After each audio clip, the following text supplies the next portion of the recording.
अदिश ट्रेडर्स, विक्रम TMTचे अधिकृत वितरक। प्रथमच आम्ही घेऊन आलोय विक्रम TMT FE 550+ आता संपूर्ण सिंधुदुर्ग जिल्ह्यामध्ये। गुणवत्तेमध्ये कोणतीही तडजोड नाही। आमचे इथं TMT FE 550+ square, round, bright bars, flats, टोरकारी TMT, 6 mm TMT आणि माइल्ड स्टील फ्लॅट्स सर्व साईजमध्ये उपलब्ध। विक्रम TMTच्या डीलरशिपसाठी आणि घाऊक माल खरेदीसाठी आजच अदिश ट्रेडर्सला भेट द्या। आमचा पत्ता अदिश ट्रेडर्स, मालवण कसाल रोड, रानबांबोळी। संपर्क 7588 01 45 45 आणि 9404 75 45 45।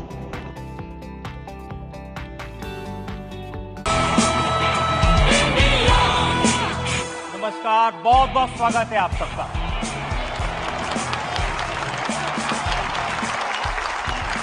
हाउस द जोश।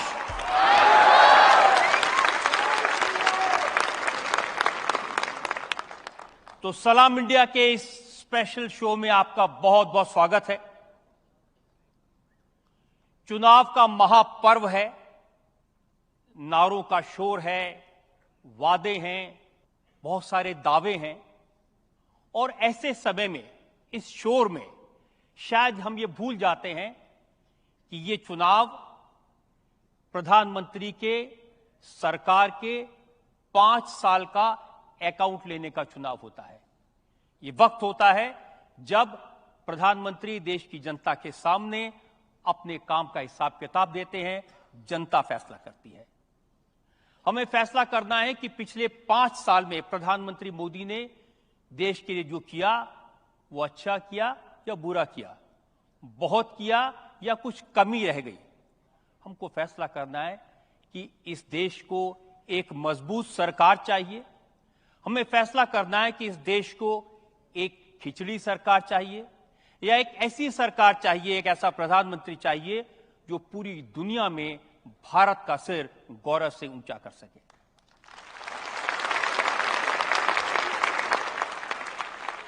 मैं आमंत्रित कर रहा हूं भारत के प्रधानमंत्री नरेंद्र दामोदर दास मोदी।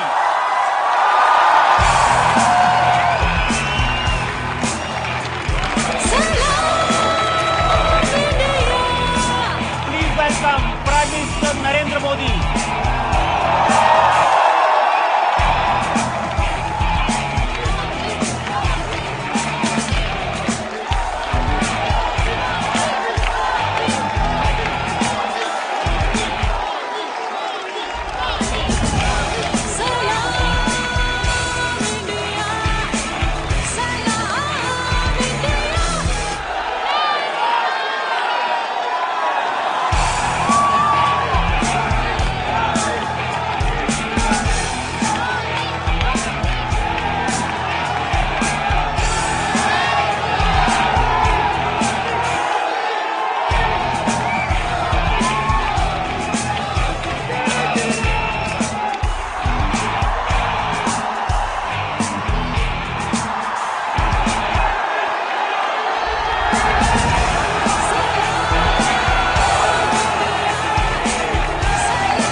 आप सबकी तरफ से स्वागत करता हूं भारत के प्रधानमंत्री नरेंद्र मोदी का।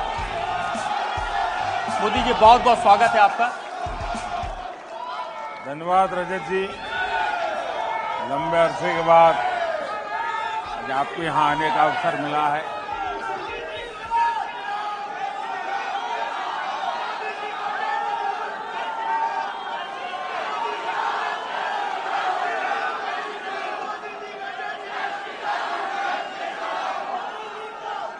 मोदी जी, जब जब चुनाव होता है, शांत हो जाइए।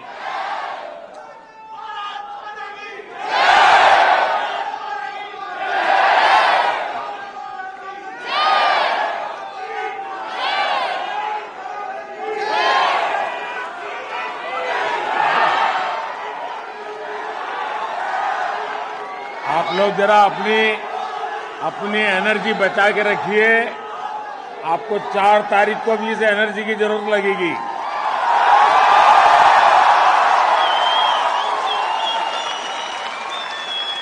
मोदी जी, जब जब चुनाव होता है और आप सामने आते हैं तो जनता में इसी तरह का जोश दिखाई देता है, उत्सव का माहौल बन जाता है। और आप जो नारा देते हैं उस नारे को लेकर के लोग बहुत मजा लेते हैं। इस बार आपने कहा अब की बार 400 पार, तो मैं देख रहा हूं डिजिटल मीडिया पे किसने लिखा हौले हौले हो जाएगा प्यार, अब की बार 400 पार। किसने लिखा दिल का भंवर करे पुकार, अब की बार 400 पार। और फिर यह भी लिख दिया कि चटनी के बिना ढोकला बेकार, अब की बार फिर से मोदी सरकार। और क्रिएटिविटी का उदाहरण देखिए, लिखा है साइकिल से जाएं, हाथ से कमल का बटन दबाएं।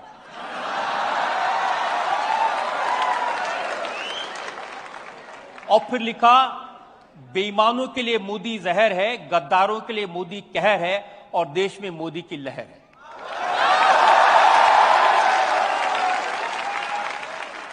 अब फिर कोई ये भी लिख देता है कि नतीजों के बाद राहुल होंगे फरार, अब की बार 400 पार।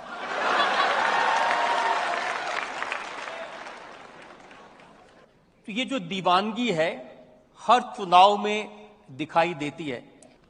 अच्छा हुआ कि मुझे आपके इस शो में आने का अवसर मिला और आपने रिसर्च करके काफी कुछ कंपाइल किया है। मैं स्वयं इतना दौड़ धूप में रहता हूं कि इन चीजों तरफ मेरा ध्यान बहुत कम होता है। सबसे इंटरेस्टिंग चीज मेरा रह गई बतानी, इन्होंने जैसे शादी का कार्ड छापते हैं ऐसे शादी का प्रोग्राम छापा है। इन्होंने लिखा 1 जून को मेहंदी और 2 को केजरीवाल की विदाई,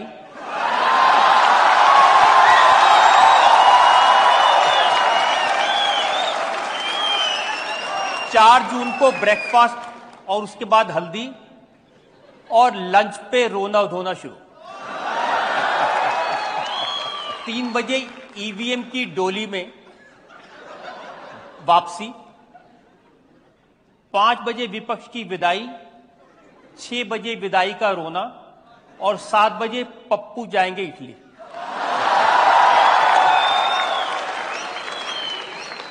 अगर आपके पास वो शादी का कार्ड हो तो लोगों को दिखा दीजिए ताकि पता चले क्या निकालते ये हैं देखिए लोग। ये कार्ड है, ये आप सब लोग देख सकते हैं। कोशिश करें इसको स्क्रीन पर भी दिखा दें।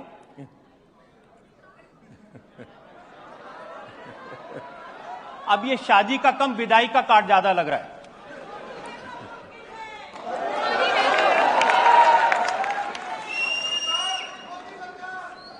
इतना तो पक्का है कि देश का जो युवा है उसका जो क्रिएटिव माइंड है वो इस चुनाव में काफी एक्टिव लगता है और उसके कारण वो हर चीज में नारा भी, व्यंग भी और बहुत ही कम शब्दों में विश्वास भी प्रकट करता है। और जब ये 400 पार की बात आई तो उसके 2 पहलू हैं। एक तो ये कोई बीजेपी ने घड़ा हुआ नारा नहीं है, ये जनता के दिलों से निकली हुई आवाज है।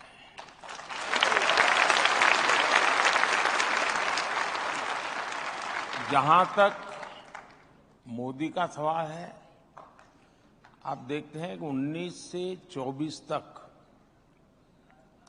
हम करीब 360 जीत करके आए थे एनडीए, और सदन में 2-3 दल ऐसे थे जो लगातार हमारे साथ रहते थे। इसलिए एनडीए प्लस देखूं तो हम ऑलरेडी 400 थे। 2019 से 2024 तक सदन में हम 400 थे, यानी 400। अगर आपका परिवार में बच्चा 90 मार्क लेकर के आया और उसके सारे विरोधी या उसके कॉम्पिटिटर क्लास में जो भी बच्चे हैं वो 30 लाए, 40 लाए, फिर भी आप उसको नहीं कहोगे यार तेरे बाकी वाले 40 लाते हैं, तुम 50 लेके बैठ जाओ कि बेकार में काहे 90 की मेहनत करते हो। आप भी उसको कहेंगे कि नहीं यार 90 आए लेके जा, 95 के लिए अगली बार ट्राई करो ना। तो 400 होने के बाद मुझे तो मेरे साथियों को कहना ही होगा कि भैया हमें तो और आगे जाना चाहिए, इसलिए 400 पार आया। दूसरा, ऐसे ही किसी क्रिएटिव माइंड ने मुझे सुझाव दिया था कि 370 लोगों के जहन में ऐसा फिट बैठ गया है और हिंदुस्तान के आजादी के इतिहास में देश की एकता के लिए जो प्रयास हुए उसमें धारा 370 को लेकर जो काम हुआ है वो एक महत्वपूर्ण कदम है भारत के विकास यात्रा में। इसलिए किसी ने कहा कि अब तो बीजेपी ने टारगेट करना चाहिए बीजेपी के लिए 370। तो उस 370 धारा में से, और ये मुझे कश्मीर के ही किसी साथी ने बताया था कि 370 सीट का कभी, इसलिए मैंने संसद में कहा भाई ऐसे भी लोग हैं जो मुझे कहते हैं कि बीजेपी ने 370 प्राप्त करनी चाहिए ताकि 370 का महात्म्य जनमानस में रजिस्टर हो जाए। मुझे याद है जब 5 साल पहले आप इसी तरह जनता के सामने आए थे अपने काम के बारे में बताने के लिए, उससे कुछ ही दिन पहले डोनाल्ड ट्रंप आए थे, वो अहमदाबाद में बड़े स्टेडियम में गए थे और फिर वहां भी उन्होंने नारा लगाया अब की बार ट्रंप सरकार, वो हार गए। फिर जो बाइडेन आ गए, तो जितने विरोधी थे ये कह रहे थे कि अब तो अमेरिका से मोदी के रिश्ते खराब हो जाएंगे, वो तो ट्रंप के साथ थे, अब तो जो बाइडेन आ गए। और हम देख रहे हैं टर्म खत्म होते होते जो बाइडेन ने आपको बुलाया और व्हाइट हाउस में ऐसा सम्मान किया जो हमने पहले कभी नहीं देखा। I'm honored to be the first to have you here in 15 years. Prime Minister Modi, welcome back to the White House. I cannot imagine His Excellency Modi getting intimidated or being forced to take any steps or actions that would go against the national interests of India and the people of India. And there is pressure against him, I am aware of that.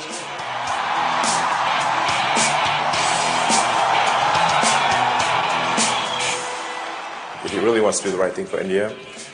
He wants to be open, he wants to be supportive of new companies, and obviously, but at the same time, make sure it accrues to India's advantage. I am a fan of Modi, so. I said to my friend, the Prime Minister, before the last time I saw someone on the stage here was Bruce Springsteen, and he didn't get the welcome that Prime Minister Modi has got.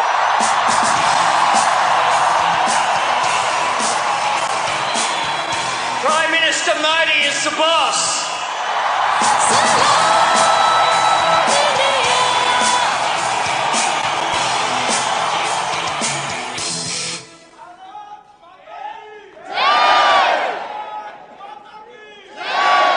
पहले भी हमने प्रधानमंत्री देखे हैं, पहले भी हमारे प्रधानमंत्री विदेश में गए हैं, लेकिन क्या वजह है कि दुनिया के ये लीडर जो अपने आप में ताकतवर हैं, जिनको किसी की तारीफ करने की जरूरत नहीं है, ये आपके बारे में इतने प्यार से, इतनी दीवानगी से बोलते हैं। और पुतिन का ये कहना कि मोदी किसी के आगे झुकते नहीं। हमारे देश का दुर्भाग्य रहा कि पहले कोई प्रधानमंत्री जाते थे तो पता नहीं चलता था कि गए हैं,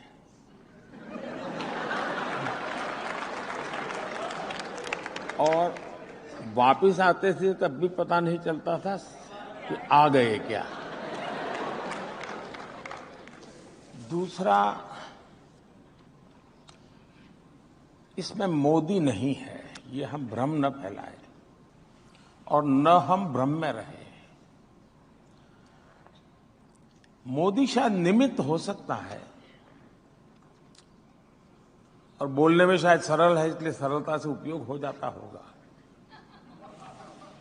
लेकिन ये जो कुछ भी करिश्मा है, वो 140 करोड़ हिंदुस्तानियों का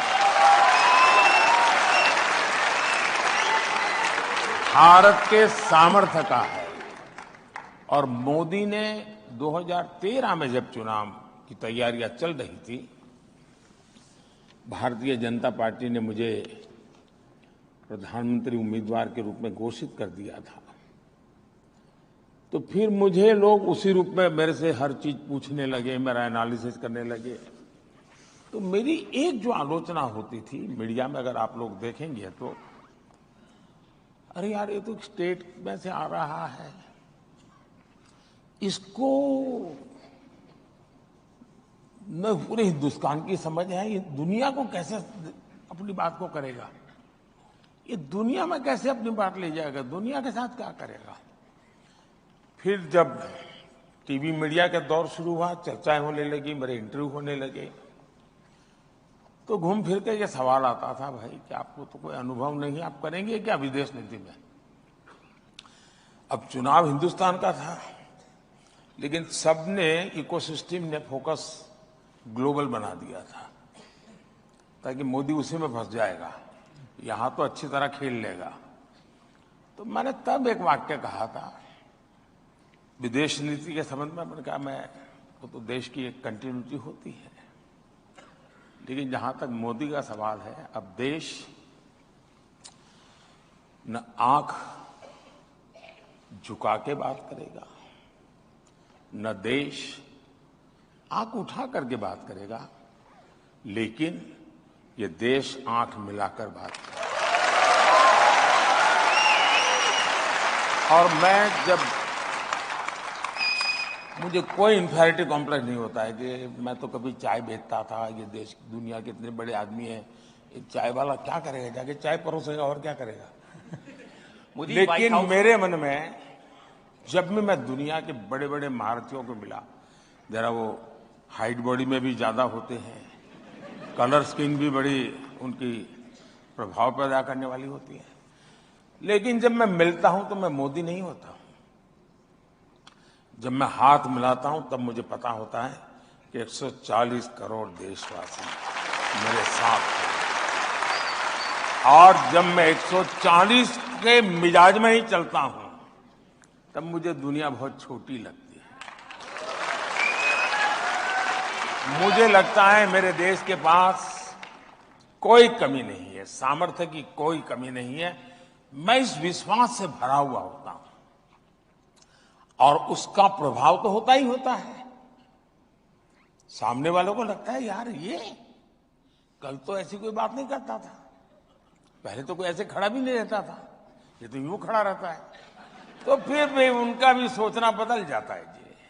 हमें भी अजीब लगता है कि प्रेसिडेंट जो बाइडेन जैसा ताकतवर व्यक्ति G7 में आपको ढूंढते ढूंढते आ रहा है, कहां गए मोदी जी।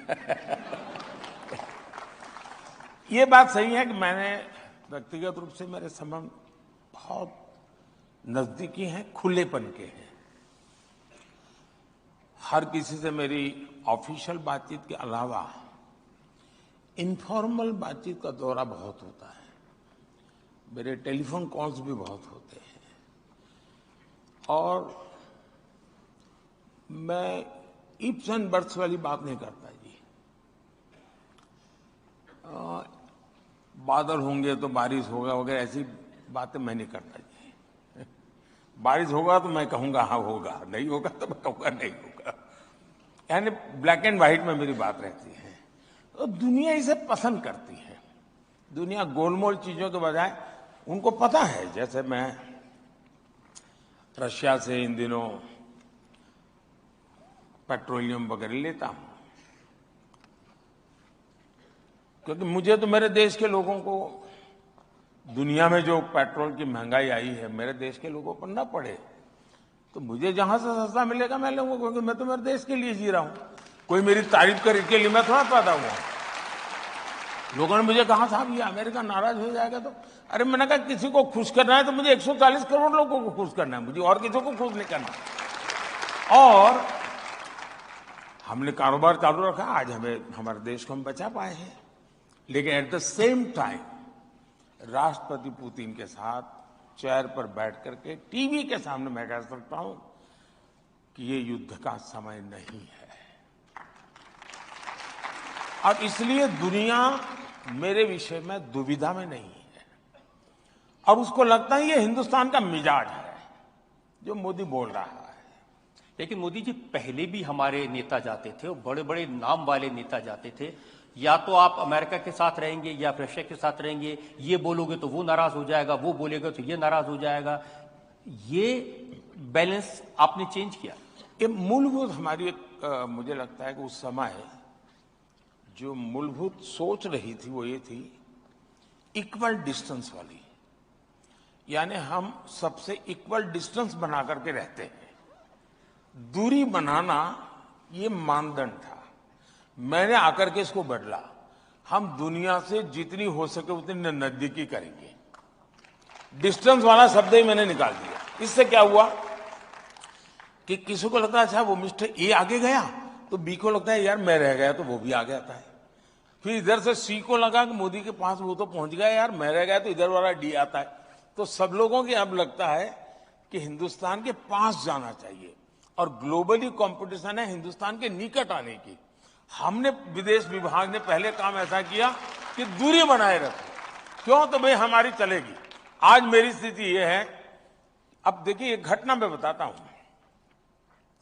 मैं इजराइल जा रहा था तो सभी ये जो बुद्धिमान लोग होते हैं ना, जो इस दुनिया में बड़े हुए हैं, मुझे एडवाइस करते थे कि साहब इजराइल जाते हैं तो पैलेस्टाइन जाना ही चाहिए। भारत में सेकुलरिज्म का अर्थ यही है कि अगर आप हनुमान जी के मंदिर गए तो शाम को इफ्तार पार्टी करनी पड़ेगी। ये ऐसी साइकी बनी हुई है जी। तो मैंने सोचा भाई मैं स्टैंड अलोन यात्रा करूंगा, इजराइल से अकेला जाऊंगा, इजराइल से वापस आऊंगा, मैं पैलेस्टाइन नहीं जाऊंगा। लेकिन मैंने कहा कि मैं पैलेस्टाइन भी जाऊंगा तो सीधा पैलेस्टाइन जाऊंगा और वापस आऊंगा। मैं ये क्लब करके हमारे देश के सेकुलरिज्म की जो विकृतियां हैं मैं उसका शिकार नहीं होने वाला। और देश की आजादी के बाद मैं पहला प्रधानमंत्री था जो इजराइल गया, शान से कार्यक्रम किए, तब वापिस आया। 2-3 महीने के बाद मेरा पैलेस्टाइन का कार्यक्रम बना तो मैं सीधा पैलेस्टाइन गया। तो वहां पर जाते समय लॉजिस्टिक प्रॉब्लम था, मुझे हेलीकॉप्टर की जरूरत थी। मैं जॉर्डन से जाने वाला था तो जॉर्डन के किंग जो मोहम्मद साहब के सीधे वारिस है, जॉर्डन के किंग मोहम्मद पैगंबर साहब के डायरेक्ट वारिस है, उनको पता चला कि मैं ऐसे ही वहां से पास हो रहा हूं। उनका जी नहीं, मैं अपना कार्यक्रम बदल करके जॉर्डन वापस आऊंगा, आप मेरे आइए, हम बैठेंगे और आपको हेलीकॉप्टर आपके देश से लाने की जरूरत है, मेरे हेलीकॉप्टर में जाएंगे और पूरी यात्रा में मेरी व्यवस्था रहेगी। जॉर्डन के किंग एक ऐसा प्रधानमंत्री जो कुछ दिन पहले इजराइल जाके आया हुआ है। इतना ही नहीं, मैं जॉर्डन के किंग का हेलीकॉप्टर में जब जा रहा था पैलेस्टाइन तो इजराइल के 6 विमान उनके एयरफोर्स के वो उसको एस्कॉर्ट कर रहे थे और मुझे यानी जॉर्डन सम्मान दे रहा है, मुझे इजराइल सम्मान दे, और मैं जा रहा था पैलेस्टाइन, वो इजराइल को मालूम था, फिर भी वो मेरा सम्मान कर रहे थे। जब मैं मेरा कहता हूं, मैंने मोदी की बात नहीं करता हूं, मेरे देश की बात कर रहा हूं। और जब पैलेस्टाइन गया तो उतना ही सम्मान दिया गया मुझे पैलेस्टाइन में जितना कि इजराइल में। इसका मतलब यह हुआ, अब देखिए, अभी कुछ ही दिन पहले हमने चाबहार में एक बहुत बड़ा एग्रीमेंट किया है ईरान के साथ, और मैं बताता हूं सेंट्रल एशिया के लिए बहुत बड़ा गेम चेंजर बनने वाला है। आपने देखा होगा कल अफगानिस्तान के तालिबान लोगों ने बहुत तारीफ की है हमारे इस निर्णय की। अमेरिका ने ईरान पर सैंक्शन लगाए हुए हैं, इजराइल और ईरान के बीच में युद्ध होते होते बच गया है। ऐसी संकट की घड़ी में भी ये दुर्भाग्य है कि वहां के राष्ट्रपति जी, वो भी मेरे अच्छे मित्र हैं, उनको हमें खोना पड़ा। और मिस्टर रईस जो जिनका अभी एक्सीडेंट में मृत्यु हुई, उनकी पत्नी भी हमारी अलीगढ़ यूनिवर्सिटी के साथ उसका बहुत अच्छा निकट संबंध है, यानी जीवन संबंध है। तो मेरे एक प्रकार से अच्छे घरेलू इन लोगों से संबंध है। तो एक अच्छे साथी को मैंने खोया, इसका दुख भी है। लेकिन उनके मृत्यु के कुछ ही समय पहले हमने चाबहार का एग्रीमेंट किया। मैं मानता हूं कि सेंट्रल एशिया में, लेकिन दुनिया ने किसी ने मेरा विरोध नहीं किया। इसका मतलब ये हुआ कि अगर आप अपने देश के हितों को ध्यान में रखते हुए काम करते हैं और दुनिया में, अच्छा मेरी एक बात साफ होती है, मेरे देश की नीतियां किसी तीसरे के संदर्भ में मैं नहीं करता हूं। मेरी अपनी देश की आवश्यकता है, मेरी देश की प्रायोरिटी है, उसी के हिसाब से चलूंगा। वैसा ही प्रॉब्लम है कोरिया और जापान का। ज्यादातर नेता जाएंगे तो कोरिया जाएंगे, जापान जाएंगे, जापान जाएंगे, कोरिया जाएंगे, क्लब करते हैं। उनका कहना ये हमारा इंसल्ट है, आप अकेले क्यों हमारे साथ हैं? मैंने कहा ठीक है मैं आता हूं। मैं कोरिया अकेला गया, बाकी 10 जगह पे जापान नहीं गया। जब जापान गया तो कोरिया नहीं गया। उनको मैसेज जाता है, हाँ यार ये इंसान को समझ है। तो मैं दुनिया जो खींची रहती है और बड़ी बारीकी से इन चीजों का मैं अध्ययन करता हूं। मैं घिसी पीटी एडवाइस पर चलता नहीं हूं जी, और उसका परिणाम है कि आज दुनिया में भारत की जय जयकार हो रही है। एक उदाहरण हमने जय जयकार का देखा, पाकिस्तान के छात्र यूक्रेन से भारत का तिरंगा लेकर उसकी आड़ में वो निकले।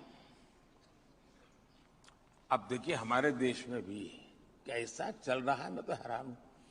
इस देश में के प्रयत्नों से अगर कोई चीज अच्छी होती है, हो सकता है जिसको सहन नहीं होता है चुप रहे, ये तो हो सकता है, तारीफ न करे, ये भी मैं समझ सकता हूं। लेकिन उसके विरुद्ध मैं तो देखता हूं, इन दिनों भी पत्रकार मुझे पूछते हैं क्या सचमुच में आपने टेलीफोन किया था यूक्रेन को? सचमुच में आपने पुतिन को फोन किया था? मैंने कहा अब कॉल डिटेल निकलवा दो, मैं तो क्या थक गया मैं के जवाब नहीं देते थे। अब इन लोगों को क्या करूं? नहीं ऐसा पहले कभी हुआ नहीं जी, ऐसा पहले कभी हुआ नहीं। 2 राष्ट्राध्यक्षों से बात करके अपने छात्रों के लिए रास्ता निकाल दे। इसलिए मुसीबत यही है कि इन्होंने कभी सोचा ही नहीं था कि हिंदुस्तान के तिरंगे की यह ताकत होती है।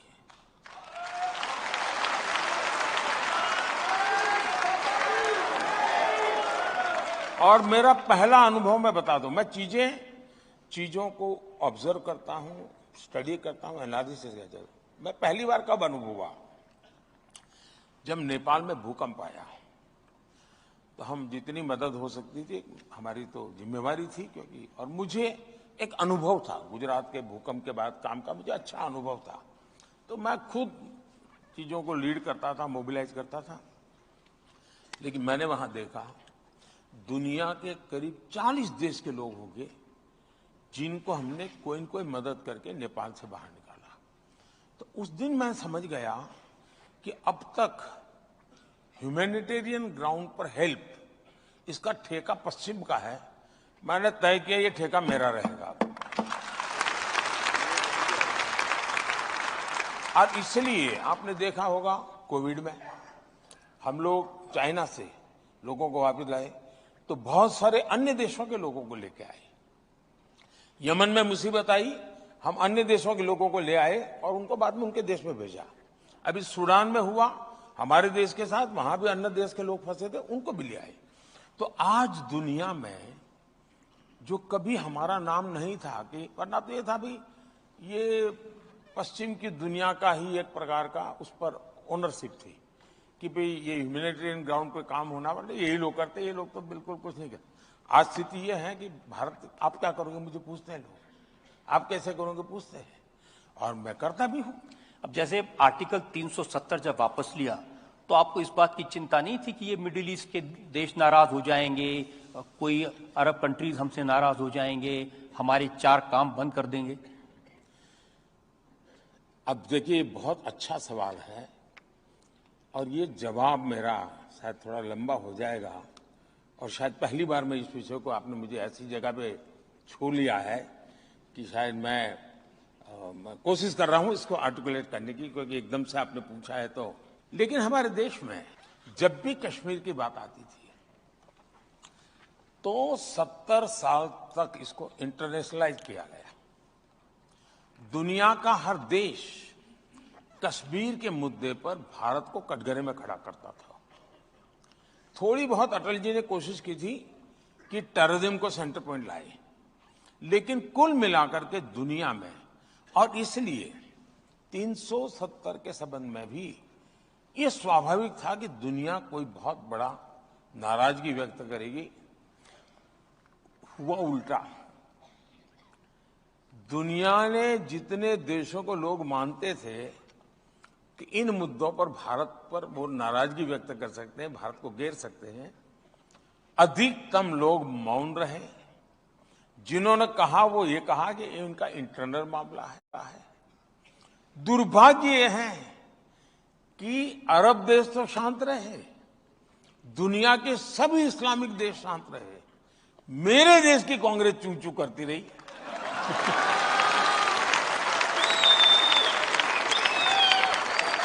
ये मेरे दिमाग में नहीं बैठ रहा है। ये इसका मतलब ये हुआ कि ये एक ऐसी मानसिक विकृतियों से भरी पड़ी हुई इनकी सोच है। दुनिया ने, और अच्छा 370 के बाद में दुनिया के कई इस्लामिक देशों में बहुत बड़ा सम्मान प्राप्त करके आया हूं, मुझे कोई दिक्कत नहीं हुई। 370 के बाद मेरे 8 लोगों को, मेरे देशवासियों को फांसी हुई थी। 370 के बाद की घटना है। उनको जिंदा वापस लेके आ गए।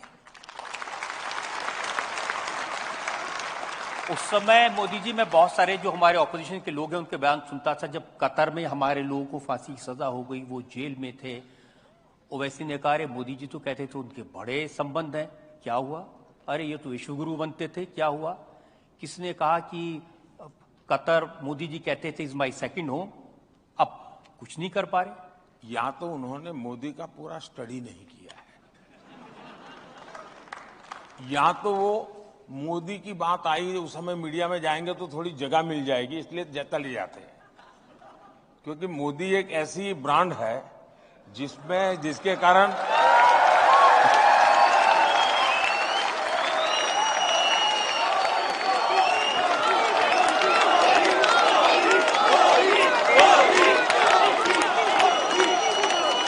तो गाली देने से भी उसको स्पेस मिल जाता है, और इसलिए लोग मौका ढूंढते हैं, यार गाली किसी और को देने से क्या फायदा है, मोदी को देंगे तो।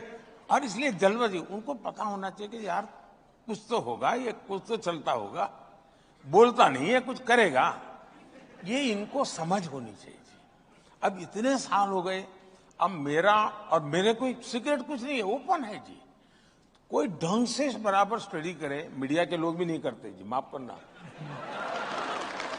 ढंग से स्टडी करे तो वो कह सकता है ये हुआ है ना, देखिए 3 दिन के बाद मोदी ये कदम उठाएगा, 5 दिन के बाद ये उठाएगा, 7, आप तय कर सकते हैं। लेकिन आपको तैयारी नहीं, क्योंकि आपने एक बनी बनाई परसेप्शन में जीना चाहते हो, उसी को फैलाओ और उसके अनुकूल कुछ एनेक्डोट मिल जाए तो ढूंढते रहते हो। इसके कारण सारे के सारे लोग फेल हो जाते हैं। इस बार भी उनको लगता था कि 400 पार, आखिरकार स्थिति क्या हुई? इन सबको कहना ये पड़ रहा है कि 400 पार नहीं हो सकती। ऑपोजिशन क्या कहता है?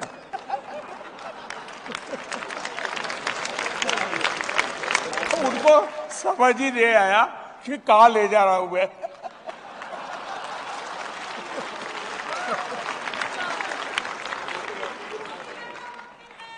तीन चरण के बाद किसी ने उनको कहा कि क्या आप पूरा कैंपेन ये लड़ रहे हो कि मोदी 400 पार जाएगा कि नहीं जाएगा?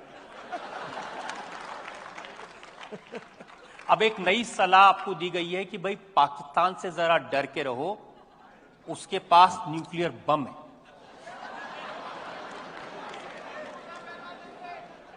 ऐसा है, वो ताकत को मैं खुद लाहौर जाकर के चेक करके आया हूं।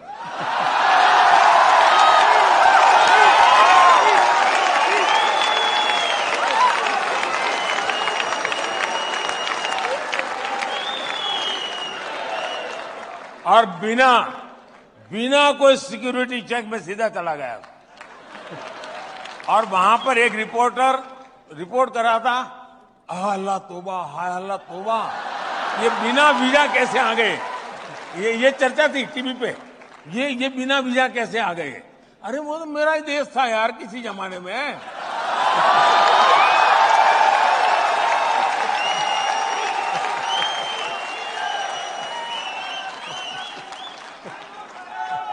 पहले मोदी जी हम लोग परेशान रहते थे पाकिस्तान से, यहाँ आए मार के चले गए, यहाँ आए मार के चले गए, फिर संयुक्त स्ट्राइक हुआ, एयर स्ट्राइक हुआ, वो पिछले टर्म की बात थी। इस टर्म में पाकिस्तान के लोग बड़ी लंबी लिस्ट दे रहे हैं, अननोन आदमी आके मार जाता है। मुद्दा वो नहीं है। पाकिस्तान के लोग परेशान हैं, मैं जानता हूं। उनकी परेशानी का कारण भी मैं हूं, ये भी मैं जानता हूं। लेकिन दुख इस बात का है जब मेरे देश का ही एक व्यक्ति, जिम्मेवार व्यक्ति, जिम्मेवार पार्टी का व्यक्ति ये कहे कि कसाब को, यानी कसाब ने हमारे देशवासियों को नहीं मारा था, हमारे देशवासियों ने ही हमारे देशवासियों को मारा था। पाकिस्तान की फेवर में, कसाब की फेवर में, मेरे देश के एक पार्टी जो सालों तक सत्ता में रही है, जब 26/11 हुई तब वो पावर में थे, उनकी तरफ से जब ये बयान आ जाए कि ये कोई पाकिस्तान के लोगों ने आतंकवाद नहीं किया था, हिंदुस्तान के लोगों ने किया था, तब जाकर के माथा शर्म से झुक जाता है, बहुत दर्द होता है। मुझे मेरी वहां से खबर आए कि भाई हमारा ये मारा, हमारा वो मारा, हमारा ठिकाना मारा। अब वो रोते रहे वो तो मैं समझ सकता हूं जी, यहां वाले क्यों रोते मैं समझ नहीं रहा। यहां वालों ने एक और ऐसी बात कही थी जो बहुत शर्मनाक है।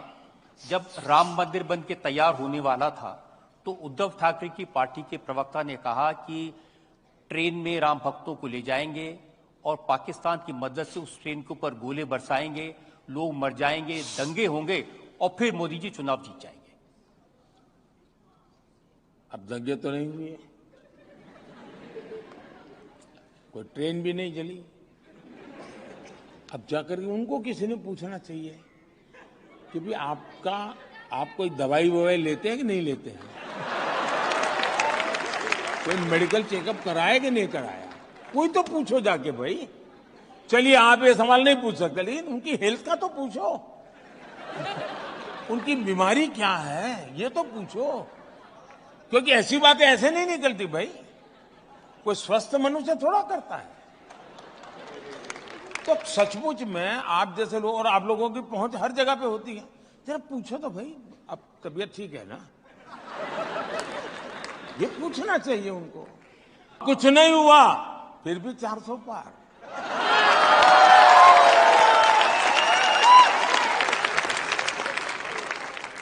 हम क्योंकि पाकिस्तान की चर्चा कर रहे थे, वहां के लोग के इंटरेस्टिंग वीडियोस मैंने देखे। जब चंद्रयान उतरा चंद्रमा पर तो उन्होंने कहा कि हम तो ऑलरेडी चंद्रमा पर हैं, गड्ढे हैं, अंधेरा है, बिजली नहीं है, पानी नहीं है।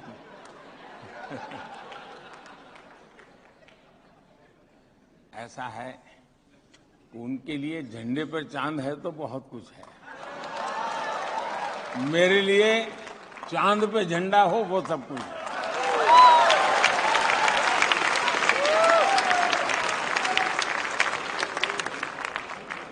इसमें बात आई सेक्युलरिज्म की। आपने जहां पर हमारा चंद्रयान उतरा उसका नाम शिव शक्ति स्थल रख दिया। ये देश का दुर्भाग्य है कि हर चीज में वोट बैंक के नजरिए से देखा जाता है।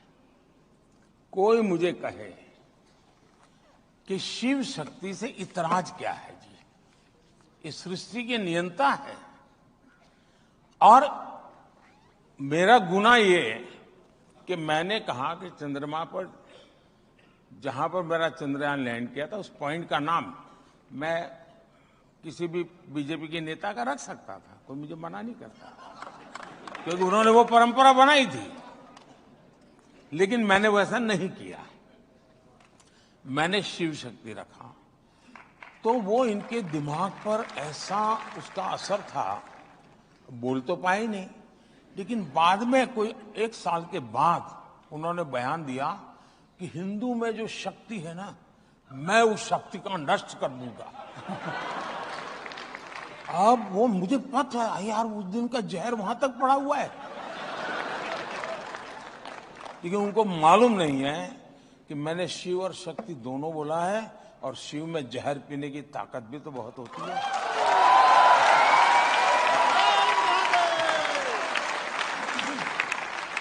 अब राम मंदिर के प्राण प्रतिष्ठा का इतना समारोह हुआ, राम मंदिर बना, इस पर भी उनकी आपत्ति है। उनका कहना है कि इसको आपने बीजेपी का समारोह बना दिया। पहले तो लगता था कि शायद सेकुलरिज्म की उनकी जो विकृत मानसिकता है उसका परिणाम होगा कि वो 70 साल तक इस मामले को अटकाने के लिए जो भी कर सकते हैं करने की कोशिश की। उनको लगता था कि इस मुद्दे को इस प्रकार से रखेंगे तो उनकी वोट बैंक सुरक्षित रहेगी। लेकिन राम मंदिर बन जाने के बाद वोट बैंक सुरक्षित रहने का मुद्दा ही नहीं था, क्योंकि वो मुद्दा उस प्रकार से उनके काम आने वाला नहीं था। उसके बाद जब विरोध किया तो मुझे लगता है कि 70 साल तक उन्होंने जो किया वो सिर्फ वोट बैंक के लिए किया, इतना ही नहीं है। वो मन से, वचन से, कर्म से राम विरोधी है। राम के प्रति इनके मन में घोर रोष है, और इसका परिणाम है कि अभी भी, अब देखिए कोई बच्चा रास्ते में जय श्री राम बोले तो मैं शायद बोलूंगा जय श्री राम। कोई मुझे कोई ग्रीट करे नमस्ते तो मैं करूंगा नमस्ते। कोई मुझे कहे हेलो तो मैं कहूंगा हेलो। कोई कहेगा जय श्री राम तो मैं कहूंगा जय श्री राम। आपने देखा होगा जब वो जाते हैं कोई जय श्री राम बोलता है तो उनके चेहरे की सारी रेखाएं बदल जाती हैं, मुंह पे ताला लग जाता है, पता नहीं वो क्या क्या करने लग जाते हैं। अब अरे आप बोल दो यार जय श्री राम, क्या जाता है आपका? यानी इतना। और दूसरा देखिए, मैं कहूंगा ये राम जन्मभूमि ट्रस्ट के जो ट्रस्टी है ना, मैं उनको सच में बधाई दूंगा, क्योंकि राम मंदिर तो न्यायालय के निर्णय के बाद हो रहा है। सारी दुनिया को मालूम है कि न्यायालय में भी रुकावट डालने का काम कौन करता था। 19 में तो यहां तक कह दिया था कि जजमेंट अभी मत लाओ वरना बीजेपी को फायदा होगा। न्यायालय में कहा गया था, कांग्रेस की तरफ से कहा गया था। चलिए ये सब तो छोड़े, अब न्यायालय इसके बावजूद भी ये राम जन्मभूमि ट्रस्ट के लोग उनके घर गए और जाकर के सम्मानपूर्वक निमंत्रण दिया कि भाई जो हो गया हो गया, भूल जाओ, आइए आप भी आइए।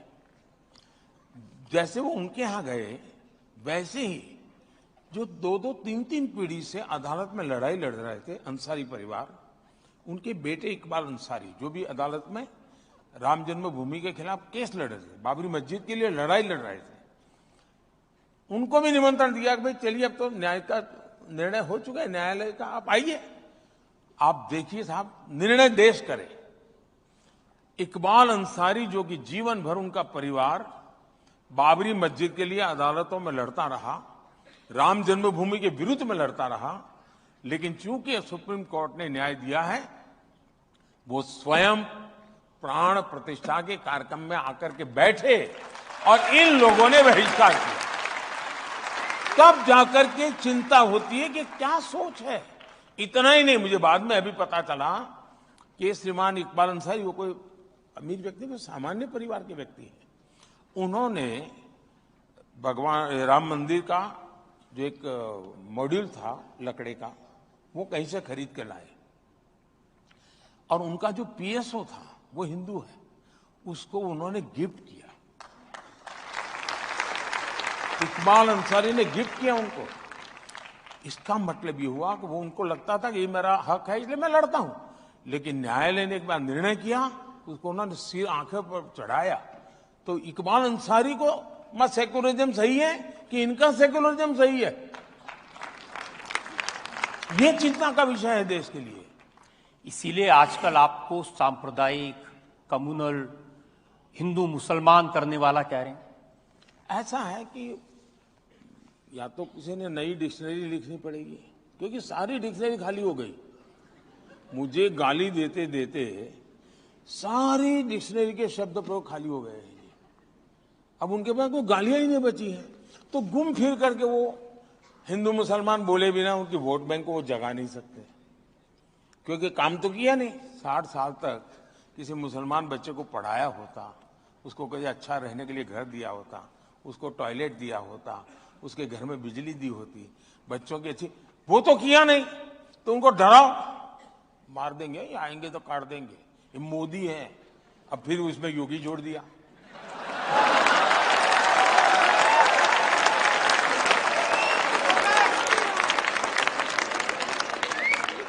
अब ये डराना साहब, मुसलमान समाज में भी अब इन चीजों की तरफ देखने का दृष्टिकोण बदल रहा है।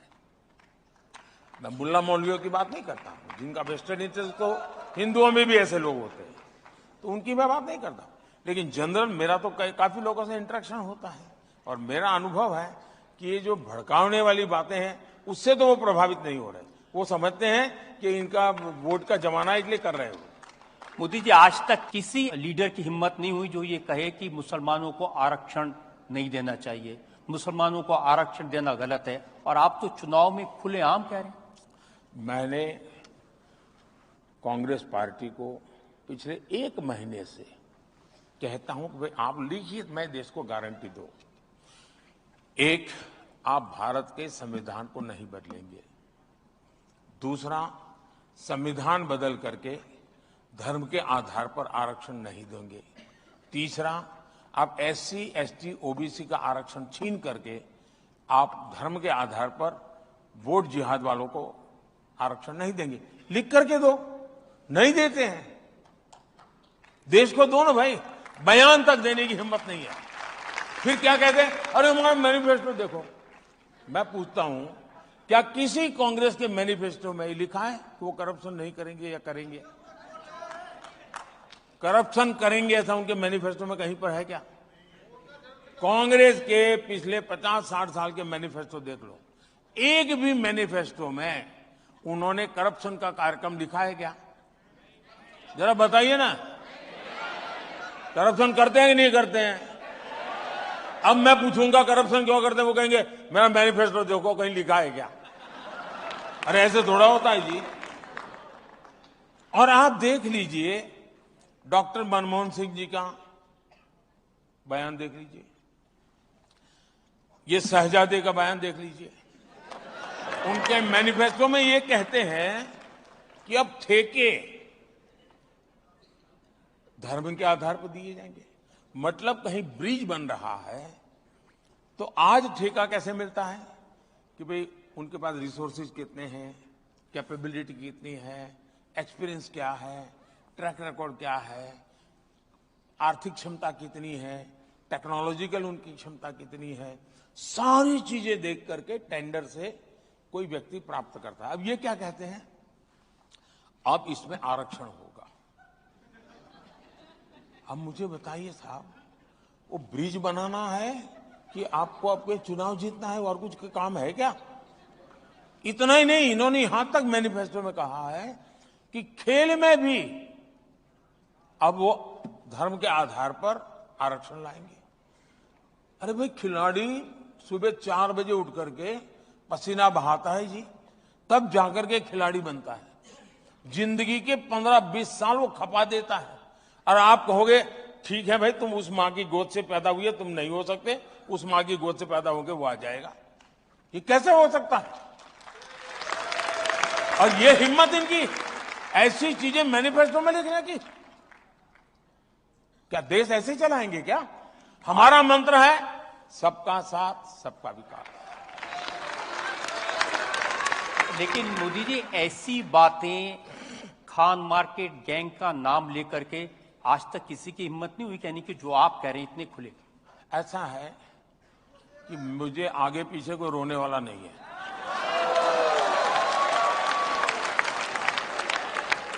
मैं देश के लिए जीता हूं, मैं देश के लिए जूझता हूं, और मेरी प्रत्येक पल देश के लिए है और वो बेकार नहीं जानी चाहिए। मैं मेरी हर पल देश को दे रहा हूं, लेकिन मैं वेस्टेज नहीं होने दूंगा मेरी एक भी पल को। और इसलिए जो गलत हो रहा है, आप मुझे बताइए। कल किसी ने मुझे भेजा है 9000 से ज्यादा ऐसी जगह है, इंस्टीट्यूशंस, जिसमें इन्होंने SC, ST, OBC का आरक्षण खत्म कर दिया, माइनॉरिटी का नाम दे दिया, आरक्षण खत्म कर दिया।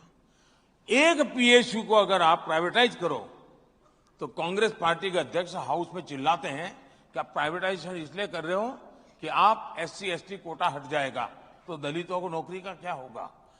आपने 9000 इंस्टीट्यूशंस में से SC, ST, OBC कोटा खत्म कर दिया है। अगर ये सवाल मैं पूछता हूं, और ये जो खान मार्केट गैंग है वो मोदी ने बाएं पैर पहले रखा क्यों, दाहिना क्यों नहीं रखा, इसके लिए एक एक सप्ताह तक देश का समय बर्बाद करते हैं। उनको फुर्सत नहीं है कि SC, ST, OBC के आरक्षण की रक्षा के लिए उन्होंने भी तो आवाज उठानी चाहिए थी। क्यों चुप बैठे? और तब जाकर के मैं खुल करके कहता हूं कि एक इकोसिस्टम जो उनके पापों को संवारने का ही काम करती है और दूसरों के अच्छाइयों को बुरे में कन्वर्ट करने के लिए अपनी पूरी शक्ति लगा देती है, और देश को उससे मैं सचेत करना चाहता हूं। और अब जब सब जगह पे फेल हो गए तो उन्होंने जुडिशरी का रास्ता पकड़ा है, अदालतों में जाकर के बैठ जाना, हो हल्ला करना और परिस्थितियों को बदलने की कोशिश करना। ये बहुत चिंता का विषय है देश के लिए। आप में योग्यता है, क्षमता है, सही है, लोकतंत्र है, चुनाव लड़ो, पार्लियामेंट में आओ, अपनी बात रखो, सरकार गलत करती है तो उसको रोको। तरीके हैं, करने नहीं है, हवा बिगाड़नी है। अब ममता दी ने कह दिया कि हाई कोर्ट का फैसला है आरक्षण को लेकर के, वो नहीं मानेगी। अब ये कहते हैं कि मोदी संविधान बदल देगा। अब इंदिरा जी ने कहा हाईकोर्ट का फैसला मैं नहीं मानूंगी, इमरजेंसी लाई। ये इसी चट्टे बट्टे के लोग हैं जी, वे लोकतंत्र को नहीं मानते हैं। उनके लिए चुनाव लोकतंत्र की श्रद्धा नहीं है, चुनाव सत्ता प्राप्त करने का एक जरिया है। उनकी श्रद्धा लोकतंत्र में, मतदाता में, संविधान में, भारत के रूल्स एंड रेगुलेशन में नहीं है। और इसीलिए मैं जो परिवारवाद के खिलाफ बोलता हूं ना, क्यों बोलता हूं? क्योंकि लोकतंत्र के प्रति श्रद्धा जब समाप्त हो जाती है तब जाकर के आपको परिवार के वाद के भरोसे चलना पड़ता है। और ये सारे लोग, कोई मुझे कहे, कोई किसी कॉन्स्टिट्यूएंसी में जाकर के कहे कि मैं मेरा बेटा आपको सुपुर्द कर रहा हूं, ये कौन सा लोकतंत्र है जी? ये कौन सा लोकतंत्र है? जनता जनार्दन तय करती है जी। वो पापा की कॉन्स्टिट्यूएंसी है। सवाल वही है। वो तो एल्बम तो दिखा रहे हैं, दादी से शुरू होता है एल्बम। सलाम इंडिया में हमारे साथ हैं भारत के प्रधानमंत्री नरेंद्र मोदी। एक ब्रेक के रुकेंगे और ब्रेक के बाद सवालात का सिलसिला जारी है। वो क्या एहसास है जो बना देता है हर लम्हे को नया। मेरी मावल चाहे हर लम्हा नया हो जाए।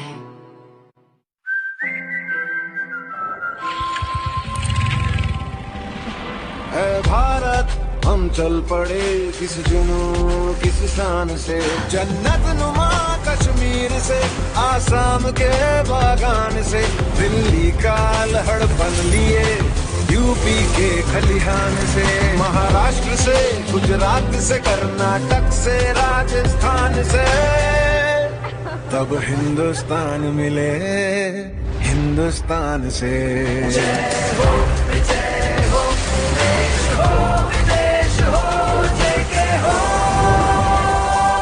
जब हिंदुस्तान मिले हिंदुस्तान से, जय हो विजय हो।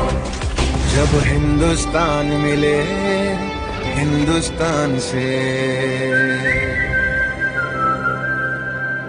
जेके टायर, देश का टायर। Welcome back. हमारे साथ हैं भारत के प्रधानमंत्री नरेंद्र मोदी। हम उनके साथ मना रहे हैं चुनाव का उत्सव। मोदी जी, एक बड़ी शिकायत उन सब लोग की यह है कि लेवल प्लेइंग फील्ड नहीं है।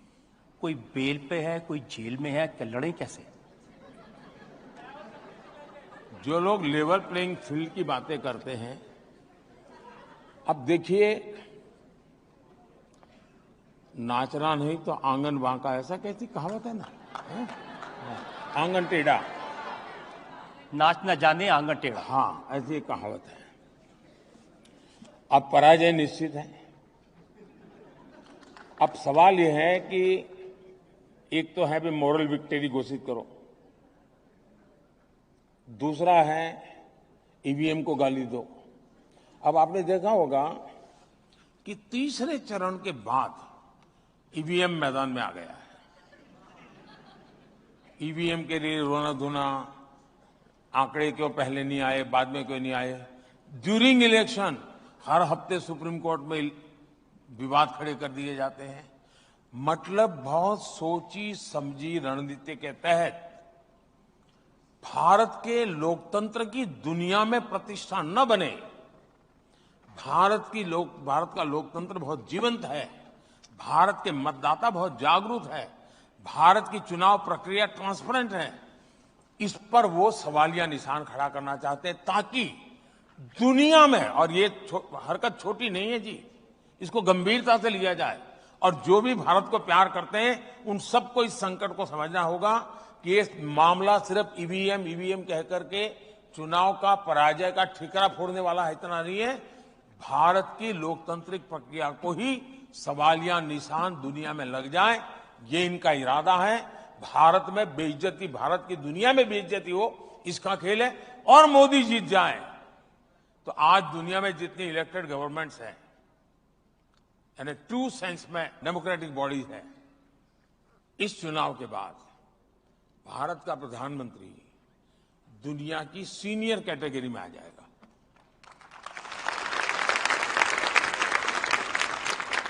हर ग्रुप में वो सीनियर मोस्ट होगा डेमोक्रेटिक वर्ल्ड में। इनको अभी से हिसाब किताब लगाते, उनके भी तो एडवाइजर है ना, देख यार ये तो ऐसा होगा, अभी ऐसा होगा, ऐसा होगा, उसी डर में सब हो रहा है। लेकिन इससे देश का बहुत नुकसान। और लेवल पे भी ये लोग इलेक्शन कमीशन को गाली देते हैं। हमारे देश का चुनावी व्यवस्था कहती है कि अगर कोई पार्लियामेंट सीट में अगर किसी कैंडिडेट की मृत्यु हो जाए तो वो चुनाव स्थगित होता है, ठीक है। अगर कोई पार्लियामेंट का कैंडिडेट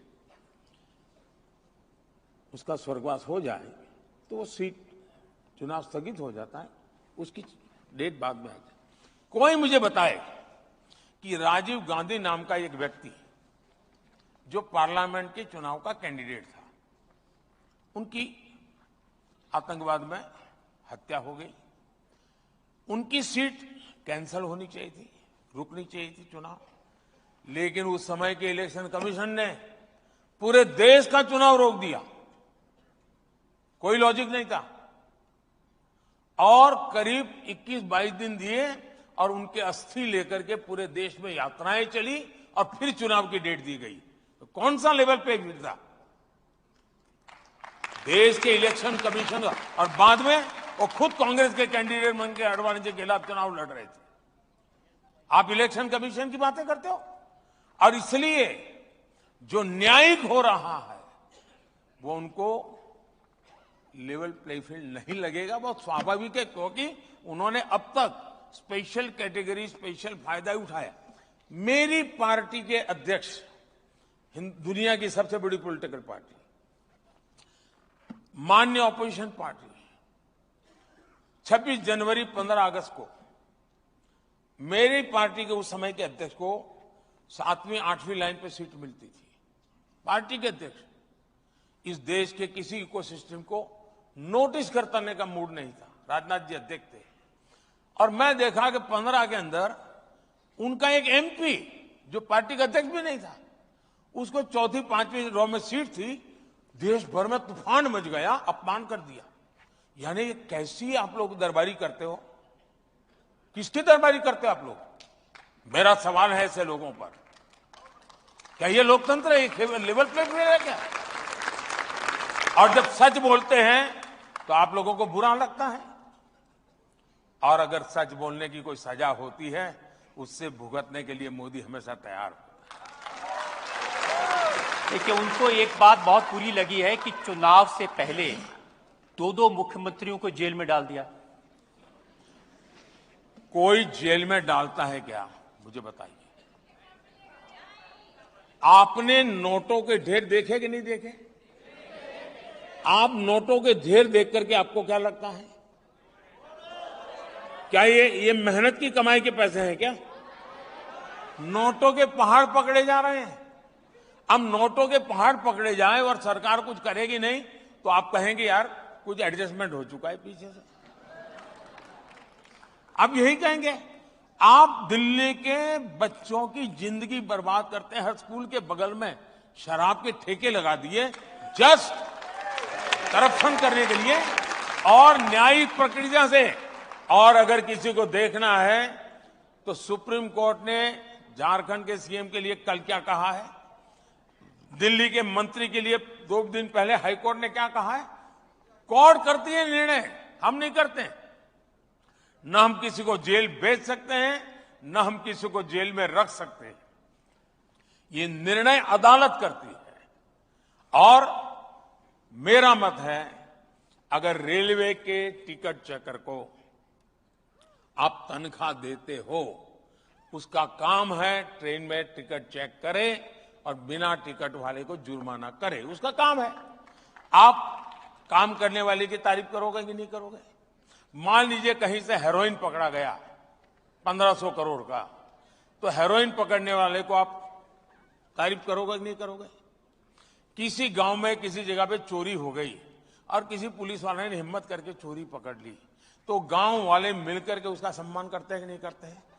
ईडी 2200 करोड़ रुपया कैश पकड़ के लाया है। देश में पब्लिकली ईडी का सम्मान होना चाहिए। चिल्लाते क्यों हो? इसका मतलब है कि 2200 करोड़ आपका गया है। आप में से कोई से दर्द है क्या? 2200 करोड़ गया उसका? आप में से किसी को दर्द है क्या? जिसको दर्द है वो रो रहा है, वो चिल्ला रहा है। मतलब 2200 करोड़ में कहीं कहीं उनका हिस्सा है। अब उनके 10 साल में 34 लाख रुपया कब्जा हुआ। एक स्कूल बैग में बच्चा लिख करके जाए इतना।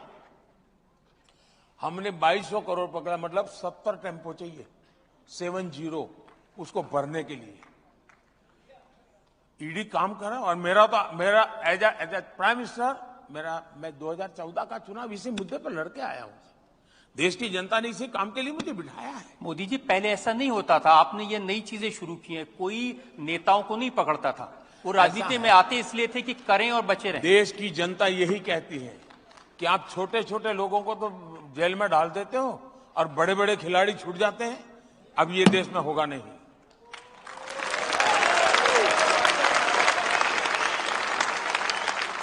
मुझे किसी के कोई मेरे लिए एडिटोरियल लिख दे इसलिए मैं सरकार नहीं चलाता हूं जी। किसी टीवी पर मेरी हेडलाइन अच्छी आ जाए इसके लिए मैं सरकार नहीं चलाता हूं। मेरे देश के लोगों की जिंदगी बने, मेरे देश से भ्रष्टाचार चला जाए, इसलिए मैं सरकार चलाता हूं। मैं मालाएं पहनने के लिए नहीं निकला हूं। आपकी सरकार के काम को लेकर के एक छोटा सा वीडियो मेरे पास में है। बहुत सारी बूढ़ी औरतें हैं, उन्होंने आपके काम के बारे में अलग अलग जगह, और ये सोशल मीडिया पर सब अवेलेबल है, बहुत वायरल हुआ है। ये एक बार मैं आपको दिखाना चाहता हूँ। मोदी जी पसंद है? अरे लीजिए, वो कहे वाली बात है। सबसे बेस्ट काम कर रहा, सबसे उन्नति हो रहा है देश का। मोदी अच्छा नहीं तो और कौन अच्छा है? इतना पार्टी आया, इतना गया, कोई देश का भलाई किया? वो जब तक रहेंगे तब तक देश चलाएंगे। बैठ दिया, अच्छा, लैट्रिन दी, पानी दिया, पेंशन दी, वोट देता है मेरे को। अच्छा, वोट तो दोगे? वोट देंगे जरूर, लाख में देंगे। अच्छा, आप कुछ ना मिला। अरे हम कहिए कि योगी मोदी के लिए हम ऊपर खाना हम देखा दूसरे के वोट कहीं के दे, हमें खाएगा देना, पैसा देना। सच्चो? सबका झूठा। घर हमारा बना दिया, अच्छा, शौचालय हमारे बना दिए, 500 रुपए तिल चढ़ा हमारे, और क्या भाई, महात्मा मोदी है, मोदी रहेगा जब तक मेरी जिंदगी। और क्या, ऐसी सरकार तो आई नहीं जैसी सरकार है भाई।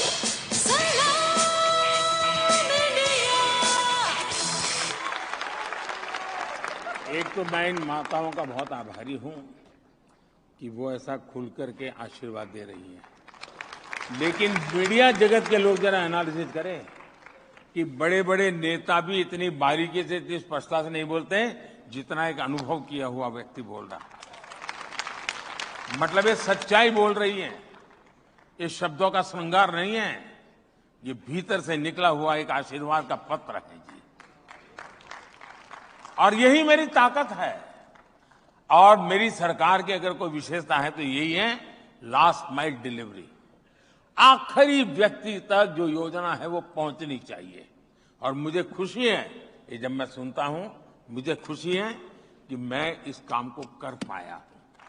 और मैं इसीलिए, और मैं दोनों, अगर ये मां आशीर्वाद दे रही तो वो भी काम इतनी ही लगन से करता हूं, और चंद्रयान जाता है तो वो भी काम उतनी ही लगन से करता हूं।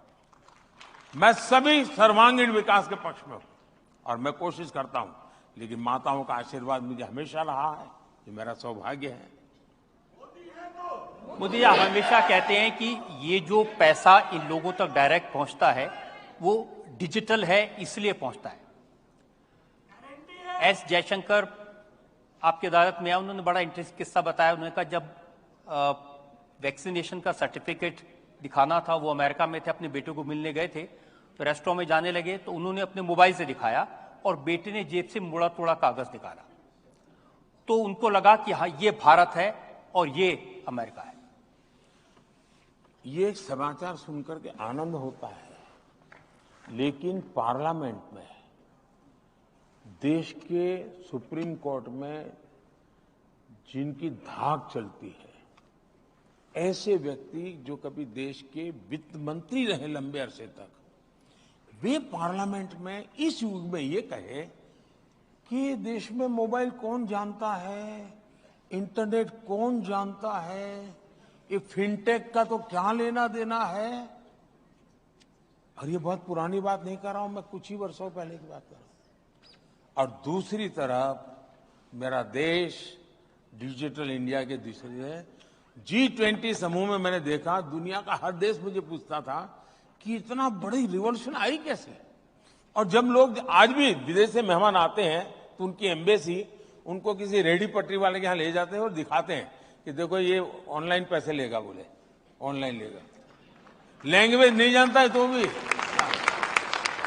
और इसलिए हमारे देश में डायरेक्ट बेनिफिट ट्रांसफर, कोविड के समय दुनिया के कई देशों ने, समृद्ध देशों ने अपने नागरिकों को पैसे देने की योजना बनाई है, लेकिन दे नहीं पाई, उनके पास मैकेनिज्म ही नहीं था। आज मैं जब किसान सम्मान निधि देता हूं ना, 2000 रुपए साल में 3 बार, मुझे 30 सेकंड लगता है 11 करोड़ के खाते में पैसा जमा हो। 30 सेकंड। हमने, मेरे लिए टेक्नोलॉजी, जैसे मैं भ्रष्टाचार के खिलाफ लड़ाई लड़ता हूं तो एक तो ये जो एजेंसियां वो अपना काम करती है, लेकिन मैं भी टेक्नोलॉजी के माध्यम से ट्रांसपेरेंसी लाने का काम करता हूं। डायरेक्ट बेनिफिट ट्रांसफर हमने करीब करीब 38 lakh crore direct benefit transfer किया है 10 साल में। राजीव गांधी कहते थे कि 1 रुपया दिल्ली से निकलता है तो 15 पैसा पहुंचता है। अब वो कौन सा पंजा ये 85 पैसे मार लेता था, क्योंकि उस समय तो पंचायत से लेकर पार्लियामेंट तक उन्हीं की सरकार थी। अब पंजे के हाथ में झाड़ू भी है।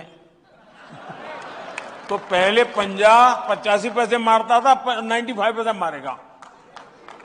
तो जब सफाई की सुविधा बढ़ गई उनकी, अब इसलिए आप देखिए,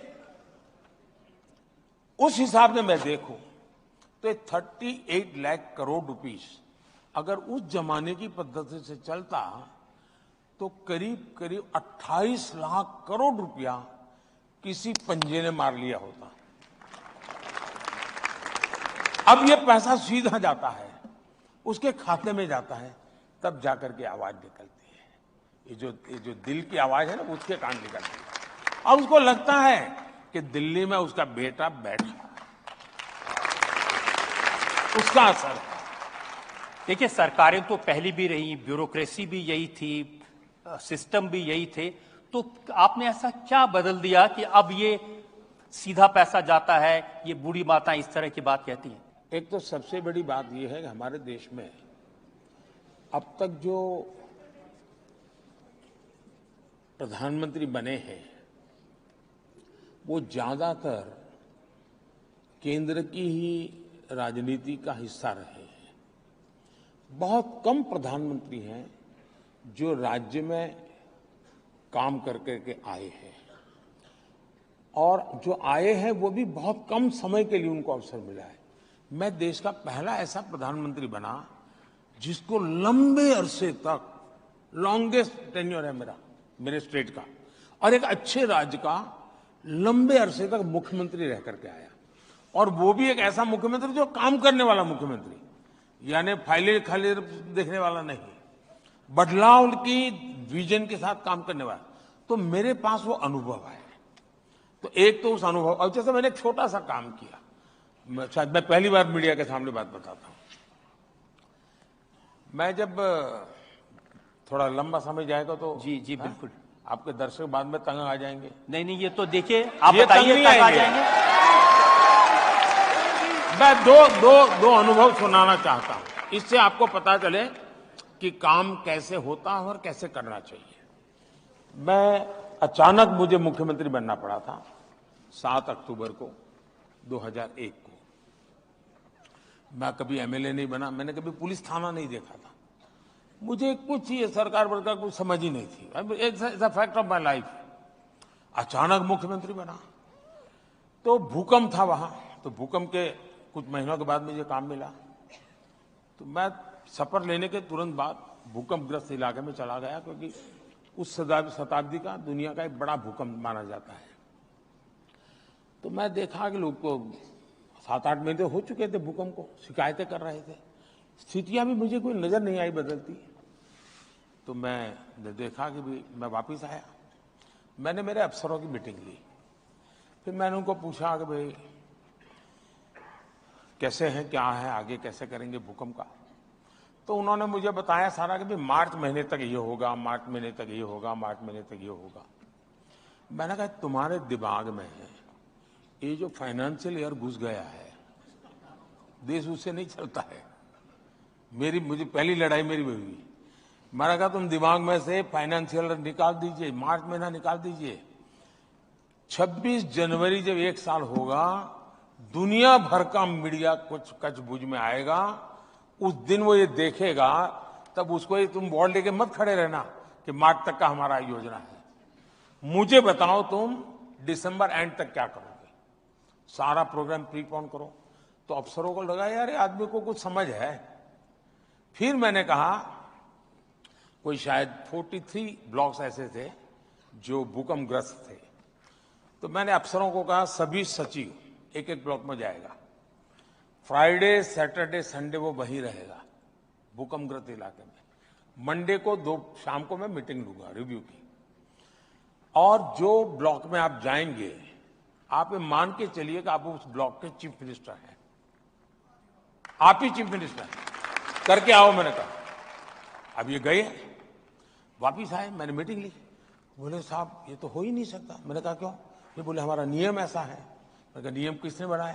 बोले हमने बनाया। क्यों? एयर कंडीशन का करके बनाया था।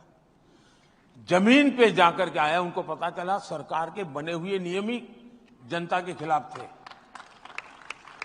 मैंने कहा ना आप ब्लॉक के सीएम हैं, मुझे बता के आप कैसा सीएम मेरा काम करता है बताओ।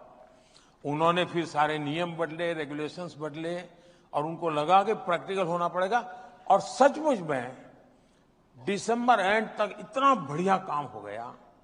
और मैंने जनवरी में आकर के दिल्ली में प्रेस कॉन्फ्रेंस की थी। मैंने दिल्ली में दुनिया के सभी एम्बेसीज को बुलाया था, क्योंकि सभी देशों ने मदद की थी गुजरात को। और मैंने देखा कि 22 जनवरी से दुनिया भर का मीडिया वहां पहुंचा हुआ था। और आप मीडिया देख लेना, सिवाय तारीफ कुछ नहीं है उसमें, सिवाय तारीफ कुछ नहीं है। तो गवर्नेंस को कैसे, वही ब्यूरोक्रेसी, वही नियम, वही चल। फिर मैंने यहां आया तो क्या काम किया वो दूसरा बताता हूं। मैंने सारे सचिवों की मीटिंग की। ये सब बड़े बड़े लोग हैं, मेरे जैसे तो सैकड़ों नेताओं को देख चुके हैं। कई लोग तो ऐसे जो 2-2, 4-4 प्रधानमंत्री देख चुके हैं। तो उनके लिए तो ये सब चना ममरा होता है, ये हकीकत है। तो मैंने मीटिंग की। मैंने कहा भाई ये काम करना है।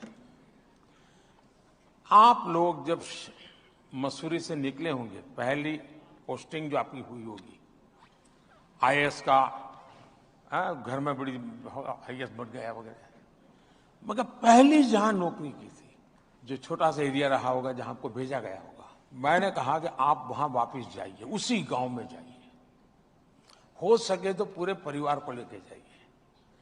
और उस समय कहाँ रहते थे, दफ्तर कैसा था, उस समय गांव कैसा था, ये सारा अपने परिवार को दिखाइए। खर्चा सरकार करेगी। और आकर के मुझे बताइए कि आप वहां से यहां पहुंच गए, जिस गांव को आप छोड़ के आए था वो कहां है? मुझे कोई क्लास नहीं लेना पड़ा। सबने आकर के कहा कि साहब हमारी आंखें खुल गई। हम 30 साल पहले जहां गए थे वहां तो वैसा का वैसा हालत है, हमारी जिंदगी तो बदल गई, हमारे बच्चे तो दुनिया में पहुंच गए, वो वही है। मैंने कहा किसने बनाई नीतियां? तो मैं उनको रियलाइज करवाता हूं, मैं उनको मोटिवेट करता हूं।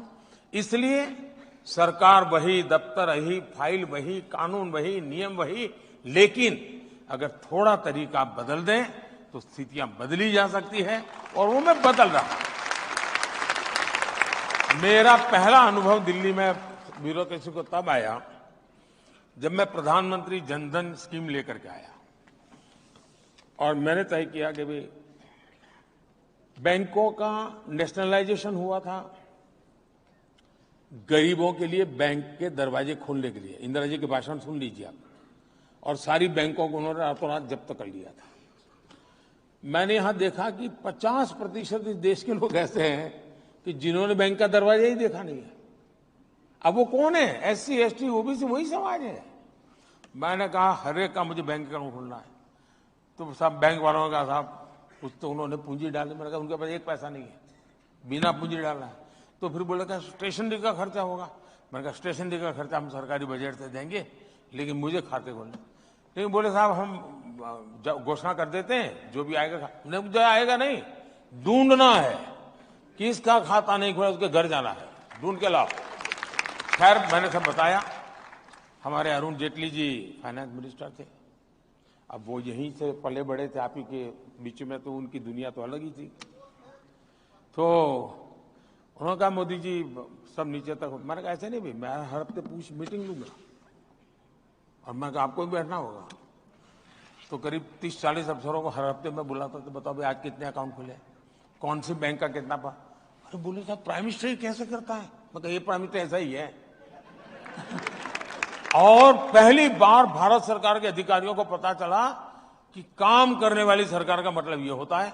और फिर मैंने बैंक के लोगों से बातें की। मैं एक एक ब्रांच को फोन करता था जी कि भाई बताओ तुम्हारे यहाँ काम क्यों ढीला है। कोई अच्छा करता तो उसको फोन करता, यार तुमने बड़ी मेहनत की, तुम्हारे इलाके के तो सारे बैंक अकाउंट खुल गए, कैसे किया? तो मैं करीब 3 महीने उसमें लगा रहा, और आज मुझे गर्व है कि मेरे देश के हर गरीब का बैंक में अकाउंट है। और उसके कारण ये डायरेक्ट बेनिफिट ट्रांसफर हुआ है जी।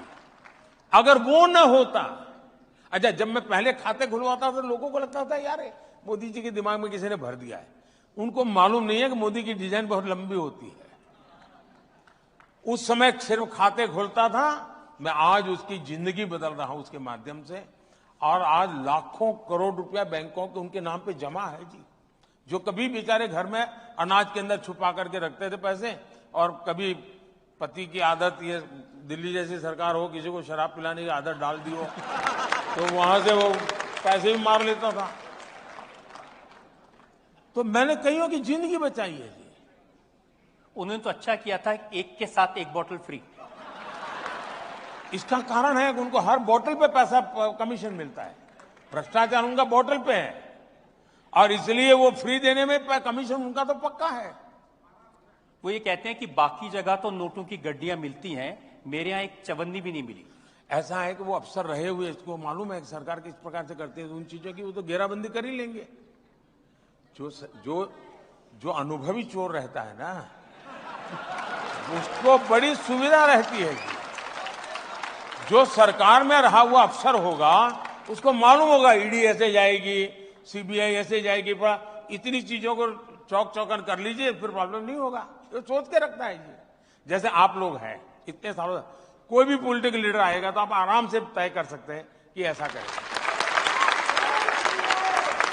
हम सवाल पूछ रहे हैं भारत के प्रधानमंत्री नरेंद्र मोदी से, आपका ये जोश बरकरार रहे, ये सवालात और जवाब का सिलसिला जारी रहेगा। एक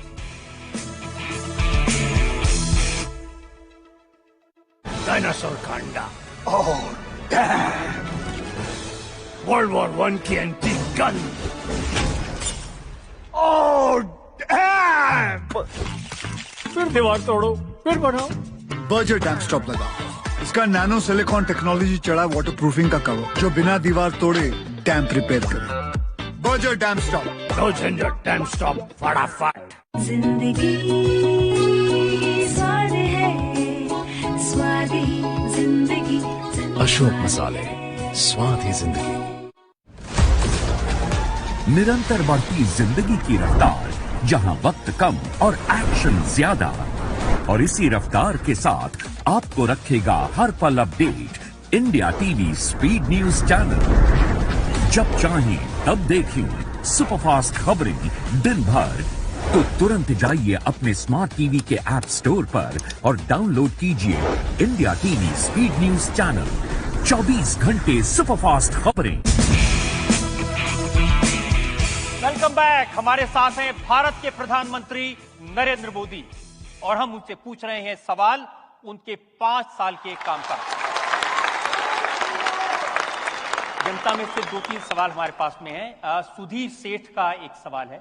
सुधीर सेठ, मेरा सवाल है, जो आपके परिवार के सदस्य एनआरआई बाहर रह रहे हैं, उनका बार बार हमें पूछना होता है कि इतनी ज्यादा इन्फ्लेशन को कैसे कंट्रोल किया इंडिया ने पोस्ट कोविड और इतनी वॉर्स के बाद भी। वो कह रहे हैं कि जो दूसरे मुल्क हैं, वहां जो लोग रहते हैं, वो इनको कहते हैं कि भाई हमारे यहां तो इतनी महंगाई है, यूरोप में, अमेरिका में, ये मोदी जी ने कैसे कंट्रोल करके रखा है। ऐसा है कि मैं जब कोविड के समय, मैं बहुत लोगों को मिलता था, कोविड के समय वीडियो कॉन्फ्रेंस से बात करता था, तो दुनिया भर के मैं नोबेल प्राइज विनर वगैरह ऐसे ऐसे लोगों से भी मैं पूछता था, भाई स्थितियों में क्या लगता है आपको। और मुझे, और यहां आपने देखा होगा जो लोग आज उद्योगपतियों को गाली देते हैं, उन लोगों ने कोविड के समय बयान है कि आप उद्योगों को पैसे दो, उनके बयान है। उनके थियरी था कि नोट छापो और नोट बांटो, वरना देश बचेगा नहीं। अब ये एकेडमिक वर्ल्ड के इकोनॉमिस्ट लोग थे, नोबेल प्राइज विनर लोग भी मुझे आकर के भी मिलते थे। मैंने कहा मैं ऐसा कुछ नहीं करूंगा, मैं न नोटें छापूंगा न मैं नोटें बांटूंगा। ये एक निर्णय मैं करी दूरी दुनिया में शायद मैं अकेला इंसान हूं जिसने इतना बड़ा कठोर निर्णय किया। मैंने कहा मैं बांटूंगा तो अनाज बांटूंगा, मेरे गरीब के घर का चूल्हा जलता नहीं, वो भूखा नहीं रहना चाहिए, बाकी सब संभालूंगा। और फिर मैंने एमएसएमई को कहा कि बैंक से आपको क्रेडिट देने की मैं व्यवस्था करता हूं, आप बैंक से क्रेडिट लीजिए और अपनी ताकत बताइए, तो उनको मैं अवसर दूंगा। उन सारी नीतियों का क्यूमुलेटिव इफेक्ट ये हुआ कि मेरे यहां जो नोटों बांटने के कारण जो इन्फ्लेशन की स्थिति बनती है, मेरा देश उस चक्कर में नहीं फंसा। ये अचानक नहीं हुआ है, एक के बाद एक कदम लिए हैं जिसका परिणाम है। और इन कदमों के पीछे कोई एकेडमिक इकोनॉमिक्स मुझे काम नहीं आ सकता है। मेरा 13-14 साल का मुख्यमंत्री के नाते जो अनुभव है वो मुझे काम आया है।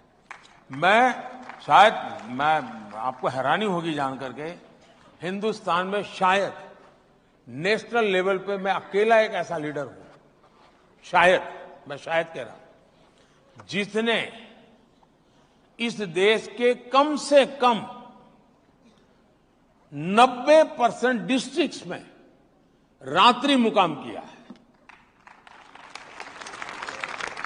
इस देश के 90% डिस्ट्रिक्ट में रात्रि मुकाम किया हुआ मैं इंसान हूं, दरी पर सोकर के निकला हुआ इंसान हूं, और इसलिए मुझे जमीनी चीजों की समझ है और यहां मेरे पास इंफॉर्मेशन की रिसोर्सेज है।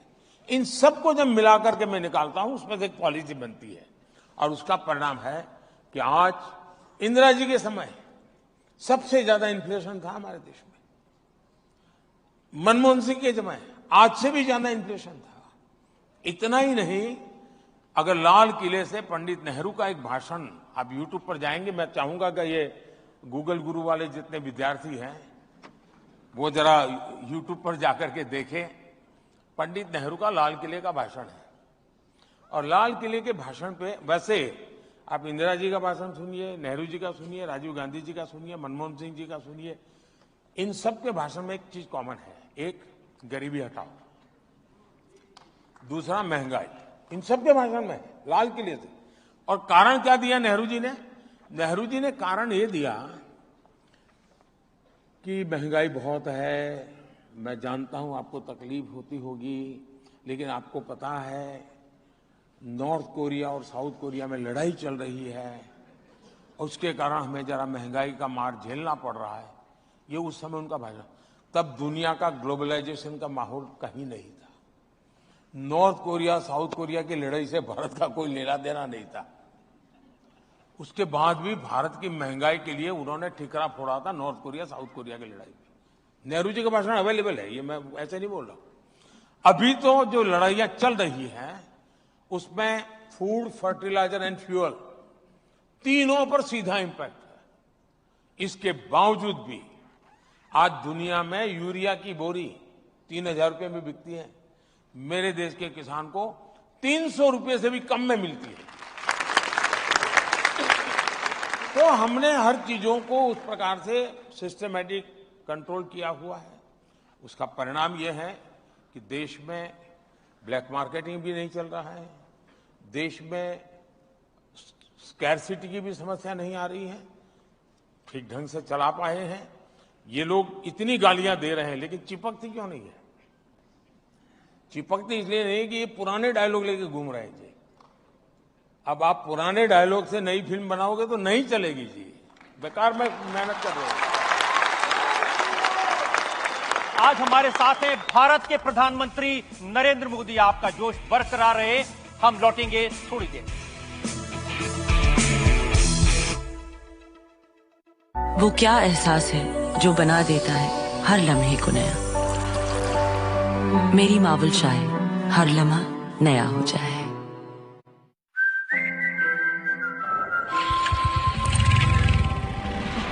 है भारत हम चल पड़े किस जुनून किस शान से, जन्नत नुमा कश्मीर से आसाम के बागान से, दिल्ली का लहड़पन लिए यूपी के खलिहान से, महाराष्ट्र से गुजरात से कर्नाटक से राजस्थान से, तब हिंदुस्तान मिले हिंदुस्तान से। जय हो जय हो देश हो विदेश हो जय के हो। जब हिंदुस्तान मिले हिंदुस्तान से, जब हिंदुस्तान मिले हिंदुस्तान से। जेके टायर, देश का टायर। Welcome back. आज हम प्रधानमंत्री नरेंद्र मोदी से उनके 5 साल के काम का हिसाब किताब मांग रहे हैं। हम फाइनल राउंड में बस 2-3 मिनट में एक सवाल राजेंद्र टिकिया का है। हिंदुस्तान की राजनीति जो अभी तक देखी है उसमें सोनिया गांधी जी जो कर रही हैं वो राहुल गांधी जी के लिए कर रहे हैं, लालू प्रसाद यादव जो कर रहे हैं वो तेजस्वी यादव के लिए कर रहे हैं, ऐसे ही शरद पवार, ममता बनर्जी, ये सब नेता अपने परिवार अपने बच्चों के भविष्य के लिए कर रहे हैं। आप जितनी अथाह मेहनत, आपकी मेहनत के मुरीद तो आपके विरोधी भी हैं। हम सब ये आपसे जानना चाहते हैं कि आपके आगे पीछे तो कोई भी नहीं है, फिर आप इतनी मेहनत किसके लिए कर रहे हैं? देखिए, मुझे लगता है कि हर कोई राजनीति में अभी जितने दलों के आपने नाम दिए, ये दल ऐसे हैं जिनमें 3 विशेषताएं कॉमन है ये इंडिया अलायंस में, और उनको जोड़ने का कारण भी है। ये सभी गौर सांप्रदायिक हैं, गौर जातिवादी हैं और गौर परिवारवादी हैं। अब ये हिंदुस्तान में हर किसी के मन में सवाल उठता है, कुछ लोग अलग तरीके की बुद्धि, इतनी एनर्जी लाते कहां से, ऐसे पूछते हैं। कुछ लोग कहते हैं इतनी मेहनत काहे कर रहे हो, क्यों मर रहे हो यार, 10 साल हो गए। मुझे एक नेता मिलने आए थे एक बार, बहुत बड़े लीडर, पहली टर्म में मेरे आखिरी 5वां साल था। बोले मोदी जी प्रधानमंत्री बन गए, इससे आगे क्या होता है दुनिया में, इतनी मेहनत क्यों करते हो, ऐसा मुझे कहा था।